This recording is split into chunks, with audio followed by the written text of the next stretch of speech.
रुईचा कोतवाल 7 वर्षांपासून इचलकरंजी तहसील कार्यालयातच. चौकशीची मागणी. कारवाई न झाल्यास आंदोलन. सुनील जावळे. हातकणंगले तालुक्यातील रुईगाव चावडी येथे कोतवाल म्हणून नियुक्त असलेले प्रवीण कांबळे हे आपल्या मूळ कार्यस्थळी नियमित हजर राहत नसून 2019 पासून इचलकरंजी येथील अप्पर तहसील कार्यालयात कार्यरत असल्याचा गंभीर आरोप भीमशक्ती सामाजिक संघटनेचे जिल्हाध्यक्ष सुनील जावळे यांनी केला आहे.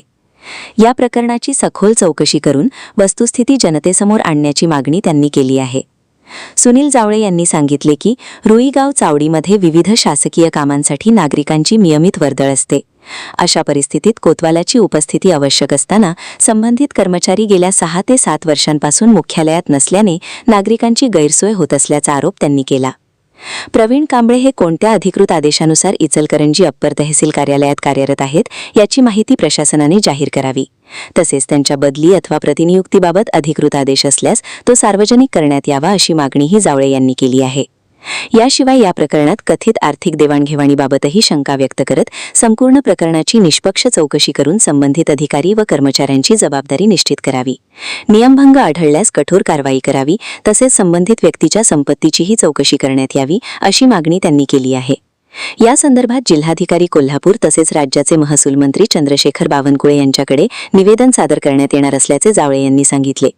या प्रकरणात योग्य ती कारवाई न झाल्यास भीमशक्ती सामाजिक संघटनेचे संस्थापक अध्यक्ष, राज्यसभेचे खासदार तथा माजी सामाजिक न्यायमंत्री चंद्रकांत हंडोरे यांच्या मार्गदर्शनाखाली तीव्र आंदोलन छेडण्यात येईल असा इशाराही सुनील जावळे यांनी दिला आहे. प्रवीण कांबळे म्हणून रोईमध्ये कोतवाल म्हणून त्यांची पोस्ट आहे, परंतु अप्पर तहसीलदार इचलकरंजी इथं त्यांनी गेले 2019 पासून तिथं कार्यरत आहे. तिथल्या लोकांच्या काही कामं असतात तिथं अडथळा आणायचं काम त्यांनी करत आहे.